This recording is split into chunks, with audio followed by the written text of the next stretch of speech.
전합니다.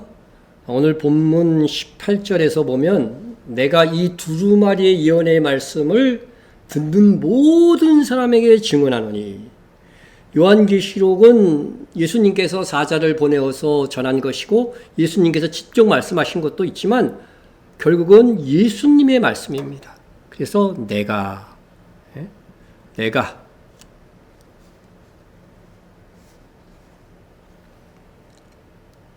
내가 이 두루마리의 예언의 말씀을 듣는 모든 사람에게 증언하노니, 여기서 내가는 예수님이십니다.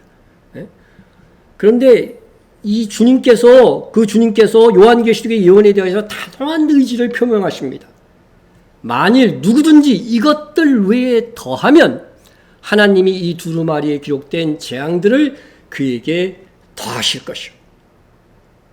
요한계시록의 예언에 있어서 더하는 것은 자기가 막 꾸며대는 거 아니에요. 지가 복음이 되는 거잖아요. 이렇게 되면 요한계시록에 기록된 재앙이 더해질 것이다. 끔찍한 조항입니다. 요한계시록에도 없고 또 요한계시록과 연계하여 다른 성경 어디에도 없는데 함부로 자기 생각을 넣어서 추정하고 생각하면 이는 엄청난 결과를 초래합니다. 주께서 이어서 말씀하십니다. 만일 누구든지 이 두루마리의 예언의 말씀에서 제하여 버리면, 이번엔 더하는 것이 아니라 제하여 버리면 하나님이 이 두루마리에 기록된 생명나무와 및 거룩한 성의 참여함을 제하여 버리시라. 이것이 중요한 것입니다. 그런데 여기서 생명나무와 및 거룩한 성은, 생명나무가 어디에 있어요? 새하늘과 새 땅 거룩한 성이 있습니다. 거룩한 성이 있어요. 그러니까 새 예루살렘 성에 참여함을 제하여 버린다고 하니까 이 말씀을 1차적으로 구원받지 못하는 것으로, 영생에 이르지 못하는 것으로 해석을 합니다.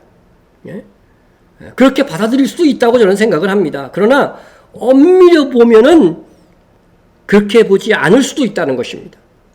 요한계시록에서 생명나무는 거룩한 성 새 예루살렘 성에 있습니다.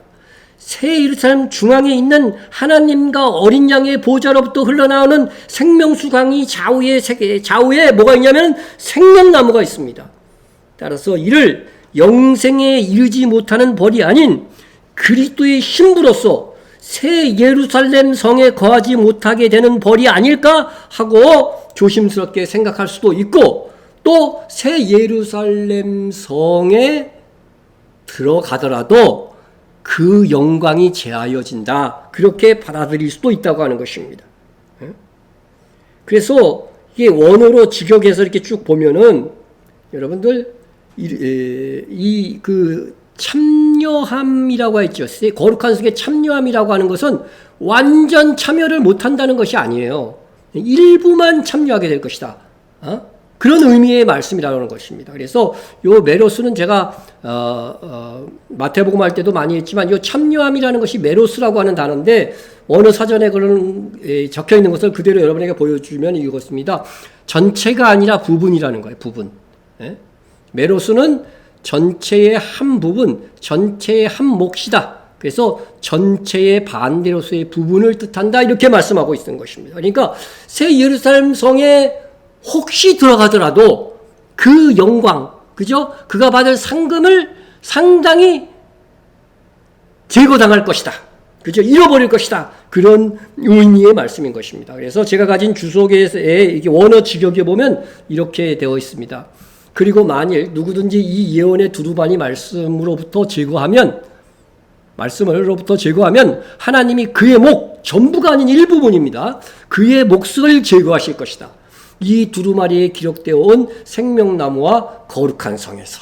그러니까 이 새 예루살렘 성에 들어갈 수는 있지만은 그의 몫이 제거당한다. 상당 부분 제거당한다. 이런 의미도 받아들이는 것이 타당하지 않을까 저는 생각합니다.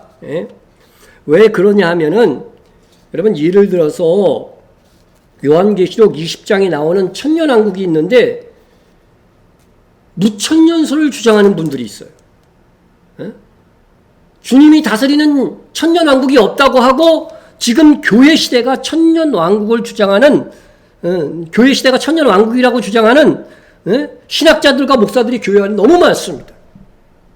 그러면 결과적으로 이들은 요한계시록에 있는 말씀을 결국 제하여 버린 거예요. 그러면 이분들은 생명나무와 및 거룩한 성의 참여함을 제하여 버리라는 이 말씀을 구원받지 못하는 것으로 해석하면, 무천년설을 주장하면 구원받지 못한다, 이렇게 되는 것입니다.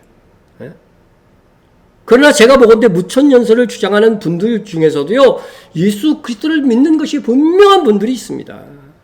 그렇다면 생명나무와 및 거룩한 성의 참여함을 제하여 버리리라, 이 말씀을 구원이 아닌 새 예루살렘 성에서 자기 몫의 상을 잃어버리는 것으로 해석하는 것이 옳을 듯합니다. 어떤 경우의 해석이 맞든 우리는 요한계시록에 기록된 예언을 더하거나 제하는 일이 없어야 됩니다. 물론 요한계시록의 예언이 굉장히 어려운 부분도 있습니다. 베드로 사도는 먼저 할 것은 성경의 모든 예언은 사사로이 풀 것이 아니니 예언은 언제나 사람의 뜻으로 낸 것이 아니요 오직 성령의 감동하심을 받은 사람들이 하나님께로 받아 말한 것입니다.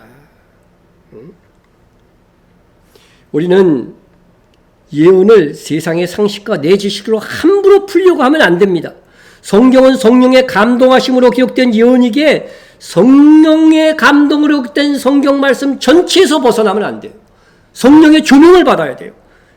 그리고 아직 내가 좀 깨달음이 부족하다 여겨지는 것은 말씀의 지식이 확충되기까지는 조심하고 멈춰야 합니다. 억지로 사사로이 풀다 보면 오류를 범할 수 있기 때문에 그렇습니다. 저도 그런 각오가 없는 것은 아닙니다. 우리는 예언을 더하거나 제하는 자에게 주시는 이 무서운 예수님의 경고가 꼭 요한계시록을 가르치는 설교자들에게만 하신 것으로 생각하면 아니 됩니다. 왜냐하면 주님께서 내가 이 두루마리의 예언의 말씀을 가르치는이 아닙니다. 듣는 모든 사람에게 증언하노니. 증언하노니. 가르치는 사람이 아닌 듣는 사람에게 경고하신 것입니다. 따라서 우리가 지식이 부족하여 모르는 것이 있을지라도 분명하게 기록된 예언을 부정하거나 더하거나 제하는 일만은 하지 말아야 될 것입니다. 특히 마지막 시대를 사는 성도들에게 요한계시록에 지키라고 명령한 것은 반드시 지켜 행해야 할 것입니다. 주님은 이어지는 말씀에서 내가 진실로 속히 오리라 말씀하십니다. 진실로 속히 오리라. 그리고 주님은 진실로 속히 오리라고 하셨는데 이것이 예수 그리스도의 마지막 말씀입니다. 성경에 기록된 우리 예수님의 마지막 말씀이기도 합니다. 사람도요, 마지막에 남기는 유언은 가장 중요한 말을 하기 마련입니다. 부모가 마지막 남기는 유언은 자녀들이 이를 기억하여 세상을 지혜롭게 살아가기를 바라는 기대가 담아서 하는 것이지요. 그렇다면 주님께서 성경에 남기는 마지막 말씀이라면 이 말씀은 그 무엇보다 주를 믿는 우리가 주님 다시 오실 때까지 꼭 기억하고 유념하여 살기를 바라는 주님의 기대가 담겨져 있는 것입니다. 그러므로 우리가 신앙생활 속에서 반드시 꼭 기억해야 할 것이 주님께서 진실로 그것도 속히 오실 것이라는 사실입니다. 이를 임박한 종말 신앙이라고 합니다. 임박한 종말 신앙. 이것은 초대교회를 살았다는 사도들조차도 주님이 자기 시대에 올 것으로 생각하고 살았다는 것입니다. 여러분, 주님은 진실로 우리 시대에 속히 오실 것입니다. 그렇다면 주님 다시 오실 것을 아는 우리는 어떤 자세로 살아야 합니까? 어떤 자세로 살아야 됩니까? 보라, 내가 속히 오리니 이 두루마리의 예언의 말씀을 지키는 자가 복이 있으리라. 주님이 속히 오실 것을 믿는 자라고 한다면 이 두루마리의 예언, 곧 요한계시록 넓게는 성경 말씀을 지켜 행하라고 하십니다. 행하라고 하십니다. 그런 자가 주님 다시 오실 때에 복된 자, 그런 자가 복이 있으리라. 복된 자가 되리라고 말씀하셨습니다. 예수님께서 요한계시록의 마지막 말씀, 요한계시록의 가장 중요하고 핵심 말씀이기에 마지막으로 하신 내가 진실로 오시리라 이 말씀에 대하여 정말 우리는 어떤 자세로 살아야 되는가? 우리를 대표하는 사도 요한이 응답합니다. 아멘. 주 예수여 오서 오시옵소서. 이것은 내가 진실로 속히 오리라 말씀하시는 예수님에 대한 우리의 응답이 되어야 됩니다. 주님이 다시 오실 것을 생각지 않고 사는 인생은 복된 인생이 아닙니다. 정말 주님의 유언을 지키는 사람이 아닙니다. 주 예수여 어서 오시옵소서 이 말씀은요, 고린도전서 16장 12절에 우리 주여 오시옵소서, 이 아람어의 와 같은 그런 의미의 말씀입니다. 아람어로 하면 마라나타입니다. 예수 그리스도를 우리를 향한 구속의 역사는 그리스도께서 다시 오실 때까지는 미완성으로 남아 있습니다. 주님 다시 오실 때 우리의 구원이 온전히 완전히 완성될 것입니다. 그리하여 요한계시록을 받아 기록한 요한이 마지막으로 우리를 향한 축복의 말을 합니다. 주 예수의 은혜가 모든 자들에게 있을지어다. 아멘.